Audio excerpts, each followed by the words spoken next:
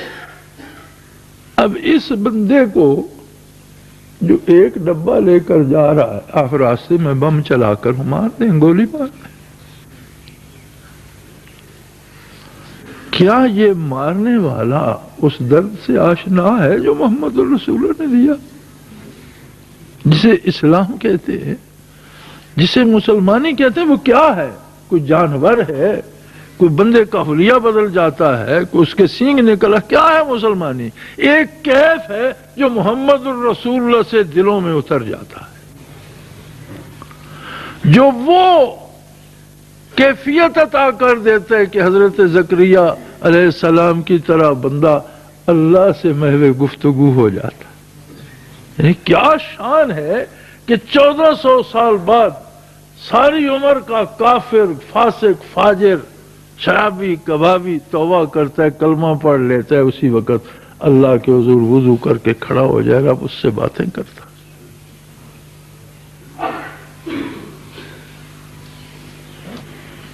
کر دیا ہم سخ ان بندوں کو خدا سے تو نے، اس مشت غبار کو وہ بلندی اور علو مرتبت بخشا کہ تو نے اسے اللہ سے مخاطب کر دیا۔ اب جو اللہ سے بات کرتا ہے کیا وہ اللہ کی مخلوق پر غضب بن کے پلٹے گا یا اللہ کی رحمت کا پیام لائے گا؟ میرے بھائی، ہم نے عبادات کو بھی ایک سکہ سمجھ کر تجارت شروع کر دی۔ اتنے روزے رکھو، اتنی حوریں ملیں گی، اتنے مال ملیں گے، اتنی نمازیں پڑھو، اتنے کھانے ملیں گے، اتنے لباس ملیں گے۔ کچھ نہیں، سب فضول ہے، یہ کوئی سوداگری نہیں ہے۔ کچھ نہیں ملے گا سوائے وصال الہی کے، اور اگر وصال الہی نہ ملا تو کچھ بھی نہیں ملے گا۔ جنت کیا ہے؟ ایک خاص سٹیٹس کے لوگوں کی رہائش گاہ ہے۔ اب گورنر ہاؤس کے آپ گنتے رہیں کہ اس میں اتنے فانوس ہیں، اس میں اتنے پلنگ ہیں، اس میں اتنے کھانے ہیں، اس میں اتنے خدام ہیں، اس میں اتنے نوکر ہیں، لیکن وہ آپ گورنر بنیں گے تو ملے گا، گننے سے نہیں۔ آپ حوریں شمار کرتے رہیں، آپ پھل میوے دودھ اور شہد کی نہریں شمار کرتے، سب کچھ وہاں جو کچھ ہم شمار کرتے ہیں اس سے زیادہ ہے، لیکن ملے گا تب جب آپ اللہ سے ہم کلام ہوں گے، اللہ کے مہمان بن کے جائیں گے، اللہ کے طالب بن کے جائیں گے، اللہ کے حضور جائیں گے، تو آپ کی رہائش گاہ تو شاہی مہمان خانہ ہے جنت۔ اور باغی اور مجرم ہو کر اللہ کی مخلوق کو پریشان کر کے، انہیں تباہ کر کے، انہیں ایذا دے کے، دکھ دے کے، گرفتار ہو کے پکڑے ہوئے جائیں گے تو جیل جائیں گے۔ بھائی پھر آپ کو حور و قصور سے کیا؟ تو تمام عبادتوں کا حاصل یہ نہیں ہے کہ جنتیں ملیں گی، عبادت کا حاصل یہ ہے کہ اللہ کے ہونے کا یقین کتنا کامل ہوا۔ صرف ایک حاصل ہے ساری عبادت کا، نماز کا، روزے کا، اعتکاف کا، ذکر کا، مراقبے کا، کہ اس کے ہونے کا یقین ہو جائے، اپنے وجود کا ادراک ہو جائے، اور یہ پتہ چل جائے ان تعبد اللہ کأنک تراہ۔ آقا نامدار صلی اللہ علیہ وسلم نے فرمایا کہ تو سجدہ کرے تو تو اللہ کو دیکھ رہا ہو، ان تعبد اللہ کی عبادت کر کے تو اللہ کو دیکھ رہا ہے۔ فَإِن لَمْ تَكُنْ تَرَاهُ، اگر یہ کیفیت نہیں ہے پھر یہ یقین کامل ہو کہ فَإِنَّهُ يَرَاكَ، میں اس قابل نہیں لیکن میرا رب تو مجھے دیکھ رہا۔ اگر یہ بھی نہیں تو پھر ایکسرسائز ہے، کرتے رہو، اٹھتے بیٹھتے رہو، سفر کرتے رہو، بیت اللہ سے ہو آؤ۔ میرے بھائی، اگر عبادت عملی زندگی میں تبدیلی نہیں لاتی اور عملی زندگی میں تبدیلی نور یقین سے آتی، اللہ کی عظمت کا یقین، اللہ کے ہونے کا یقین، اپنی بات اللہ سے کرنے کا یقین۔ جب بندہ اللہ سے بات کر لے اور اسے یقین ہو کہ میرا مخاطب ہے، اللہ مجھ سے بات کر رہا ہے، سن رہا ہے۔ اگر اللہ سے بات کرنا چاہو، حضور علیہ السلام فرماتے ہیں جو چاہے کہ میں اپنے پروردگار سے باتیں کروں فلیقرأ القرآن، وہ قرآن پڑھنا شروع کر دے، اللہ تم سے باتیں کرے گا۔ ہم قرآن پڑھتے ہیں، اللہ کی طرف سے بندوں پر نازل ہوا، یہ عذاب کی آیت کافروں کے لیے ہے، یہ جو درجات کی آیت ہے یہ صحابہ کرام کے لیے ہے، یہ اولیاء اللہ کے لیے ہے، یہ مومنین کے، یہ بھی انداز صحیح نہیں۔ انداز صحیح یہ ہے کہ میں ہوں اور میرا رب ہے، اب جو بات کر رہا ہے وہ میرے ساتھ کر رہا ہے۔ یہاں لکھا ہوا ہے واللہ علیم بالظالمین، مجھے کہہ رہا ہے کہ میں ظلم کرنے والوں کو میں نے تاڑا ہوا ہے، تو نہ اس میں شامل ہو جانا۔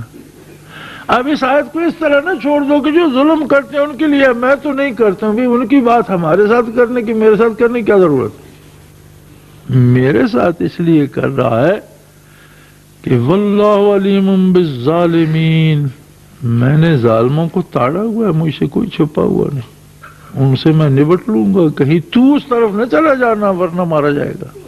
اس پہ نہ رہے کہ یہ مزے نہیں کر رہے، میں نے ان کو گھیرا ہوا ہے، میری نظر میں ہے۔ قُلْ إِنَّ الْمَوْتَ الَّذِي تَفِرُّونَ مِنْهُ فَإِنَّهُ مُلَاقِيكُمْ، بھائی موت سے بھاگتے پھرتے، موت نے تو تجھے گلے لگانا ہے۔ کوئی مجھ سے بات کر رہا ہے نا، آپ پڑھے تو آپ سے کر رہا ہے، ہم اس طرح پڑھتے ہیں کہ یہ لوگوں کی بات نہیں ہے، بات ہماری ہے۔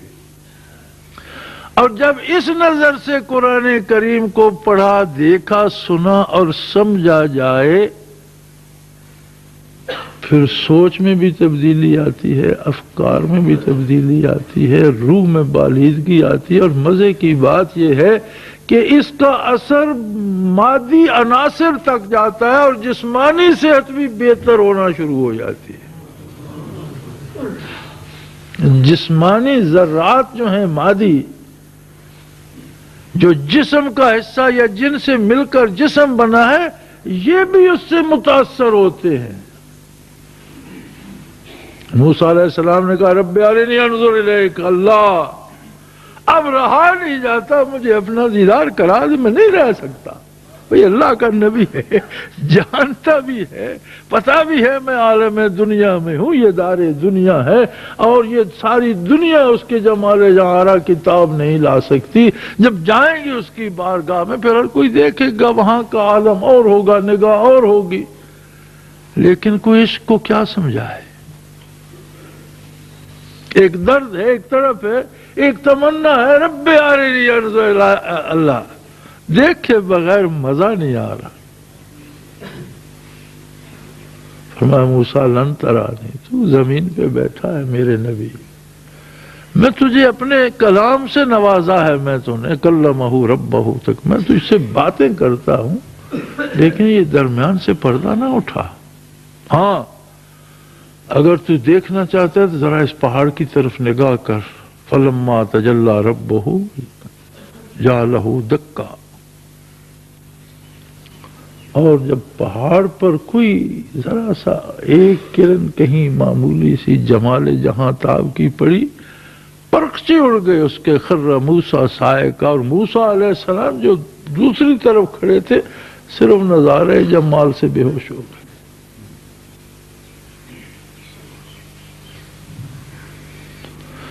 تو جمال باری کلام باری میں ملفوف ہوتا ہے، متکلم کا جمال اس کے کلام میں ہوتا ہے۔ جو جس کی بات آپ سنتے نہیں، کچھ عرصہ ایک آدمی کے ساتھ اس کی بات، اس کی عادتیں آپ میں آ جائیں گی۔ آپ کسی بندے کو کسی بٹیر لڑانے والے کے ساتھ کچھ عرصے بعد وہ بھی بٹیر اٹھائے پھرتا ہوگا، صرف وہ باتیں سن سن کر وہ چیز اگر ایسوں کی آتی ہے کسی کو نیک آدمی کے پاس نیکی کی باتیں سنتے سنتے از خود وہ سدھر جائے گا۔ اسی طرح جب اسے جمال باری نصیب ہوتا ہے یا کلام باری سے جمال باری اخذ کرتا ہے، متکلم کا جمال اس کے کلام سے لیتا ہے، قرآن حکیم کو اس انداز سے پڑھتا ہے کہ میرے ساتھ بات ہو رہی ہے اور میرا رب کر رہا ہے، تو جو انوارات اس میں آتے ہیں وہ نہ صرف روح کو بالیدگی بخشیں بلکہ اس سے جسمانی صحتیں بھی درست ہوتی چلی جائیں، اور دو عالم سدھرتے چلے جاتے ہیں، محبتیں بڑھتی ہیں۔ اسلام محبتوں کا مذہب ہے، اللہ کی مخلوق سے محبت۔ اگر کوئی کافر بھی ہے، اگر کوئی گناہ گار بھی ہے، تو محبت کا تقاضا یہ ہے کہ اسے گناہ سے، کفر سے بچایا جائے۔ نبی علیہ السلام نے فرمایا اپنے بھائی کی مدد کرو خواہ وہ ظالم ہے یا مظلوم۔ عرض کی یا رسول اللہ مظلوم ہو تو اس کی مدد کریں، یہ بات تو سمجھ میں آتی ہے، اب ظالم ہے ظلم کر رہے اس کی کیا مدد؟ فرمایا اسے ظلم سے روک کر اس کی مدد کرو، مظلوم کو ظلم سے بچا کر اس کی مدد کرو، اور ظالم کو یہ سمجھا کر کہ بھئی ظلم نہیں کرو، یہ اچھی بات نہیں ہے، اسے ظلم سے روک کر اس کی مدد کرو، اسے بھی محروم نہ رکھو، اسے نفرت نہ کرو، اس ظلم سے، اس برے کام سے، اس برائی سے نفرت کرو۔ تو تو اندازہ کیجئے اسلام کیا ہے، مسلمان کیا ہے، اور ہم آج کیا بن رہے ہیں۔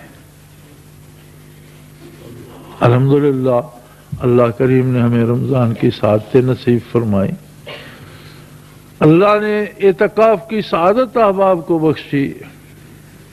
کتنا کریم ہے کہ کچھ لوگوں کو اپنے پاس پکڑ کر بٹھا لیا کہ یہ 10 دن صرف میں ہوں گا اور تم کسی سے بات ہی نہ کرو، بس میرے ساتھ ہی باتیں کرتے رہو۔ اگر ہم اسے بھی رسم ہی سمجھے تو پھر ہمارا کیا ہوگا؟ اب جس بندے کو اس نے بلا کر اپنے حضور اپنے گھر میں بٹھا لیا کہ بھئی تم کسی سے کوئی بات سوائے ضرورت کے نہیں کرو گے، سارا رات دن میرے ساتھ باتیں کرتے رہو، اس بندے کو بدل نہیں جانا چاہیے۔ ایک صحرائی کو، گڈریے کو، چرواہے کو آپ ایوان سلطنت میں 10 دن چھوڑ دیں، واپس آئے گا تو گڈریا نہیں ہوگا، وہ 10 دنوں میں اس کا حال بدل جائے گا۔ وہ تو پریزیڈنٹ آف اسٹیٹ سے بات کرتا ہے، پرائم منسٹر سے بات کرتا ہے، ان کے ساتھ بیٹھ کر چائے پیتا ہے، اسے تو سارے آداب آ جائیں گے۔ ان 10 دنوں کو وہ زندگی کی ضمانت بنا لے گا کہ بھئی مجھے یہ کام زیب نہیں دیتا۔ کراچی کا ایک شتربان تھا، اونٹ ریڑھی چلانے والا، امریکہ کا صدر یہاں دورے پہ آیا، وہ جا رہا تھا تو بشیر نامی تھا، اس نے روک کر اس کی اونٹ گاڑی دیکھی اور اسے کہا تم میرے مہمان ہو، امریکہ آؤ۔ وہ یہاں سے سرکاری طور پر اسے امریکہ بھیجا گیا، وہ امریکہ سے آ کر پھر اس نے کبھی اونٹ گاڑی تو نہیں چلائی، اسے سارے آداب بھی آ گئے اور وہ ایک اور معاشرے کا بندہ بن گیا۔ پھر اس نے اونٹ نہیں رکھے، نہ اونٹ گاڑی رکھی، نہ سڑکوں پر ہمیں وہ نظر آیا۔ کیوں؟ امریکہ تو وہ 2 دن یا 3 دن پریزیڈنٹ آف یونائٹڈ اسٹیٹ کے ساتھ رہا، ان 3 دنوں میں بندہ ہی اور ہو گیا، وی آئی پی بن گیا۔ یہاں کے تو پرائم منسٹر اور پریزیڈنٹ اسے بھاگ کر بلاتے تھے کہ یہ ہم پریزیڈنٹ آف امریکہ کا دوست ہے۔ تو جو 10 دن خلوت میں، تنہائی میں اللہ کے ساتھ رہے، اسے بدلنا نہیں چاہیے۔ پتہ چلنا چاہیے کہ یہ تو وہ بندہ ہے جو اللہ کریم کے روبرو بیٹھا رہا 10 دن، اس نے تو کسی سے بات ہی، اس کی بات تو اللہ سنتے رہے اور اپنی بات اسے سناتے رہے، اسے تو پھر دنیا کے درد کی دوا بن جانا چاہیے، لوگوں کے دکھوں کا مداوا بن جانا چاہیے۔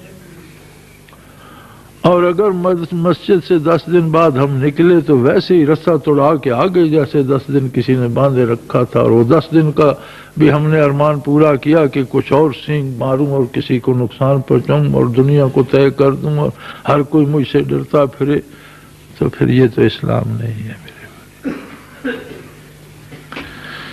اسلام ایک درد ہے جو اللہ کی ساری مخلوق کے لیے شفقتیں، محبتیں اور بھلائیاں چاہتا ہے۔ عبادت اس درد کے حصول کا سبب ہے، خواہ وہ نماز ہے، زکوٰۃ ہے، روزہ ہے، حج ہے، سارا ہیلا اس لیے ہے کہ دل کا زنگ اتارا جائے۔ لِكُلِّ شَيْءٍ سِقَالَةٌ وَسِقَالَةُ الْقُلُوبِ ذِكْرُ اللَّهِ كَمَا قَالَ رسول اللہ صلی اللہ علیہ وسلم۔ ہر چیز کی پالش ہوتی ہے، زنگ لگ جائے، میلی ہو جائے، اسے پالش، دلوں کی پالش اللہ کا ذکر، اللہ کی یاد۔ اپنا محاسبہ کیجئے، ہم ساری دنیا کا احتساب کرتے ہیں، اپنا محاسبہ نہیں کرتے۔ خود کو ترازو پہ رکھیے، اپنی پہلی زندگی، اپنی پہلی سوچوں کو ترازو پہ رکھیے، اور ایک جمعۃ الوداع کی اللہ کی حضوری اور اللہ کی ملاقات کو ترازو میں رکھ کر دیکھیے۔ اللہ کرے اس چند لمحے کی حضوری سے ہماری زندگی بدل جائے۔ جنہیں اعتکاف کی سعادت نصیب ہوئی ہے وہ پورا آخری عشرہ جب بارگاہ باری میں حاضر رہے ہیں تو واپس آئیں تو انہیں تو شفقتوں کا امین ہونا چاہیے،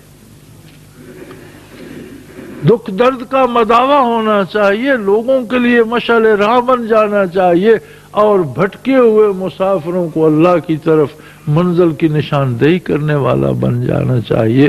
سو میرے بھائی، اپنی عبادات کا، اپنے اذکار کا، اپنی تلاوت کا، اپنے اعتکاف کا اور اپنے رمضان کا محاسبہ کیجئے۔ اللہ کریم ہماری ٹوٹی پھوٹی عبادتوں کو قبول فرمائے، ہمارے گناہوں سے درگزر فرمائے اور ہمیں اپنی مخلوق کے لیے اپنی رحمت کا نمائندہ بنا دے۔ وآخر دعوانا الحمدللہ رب العالمین۔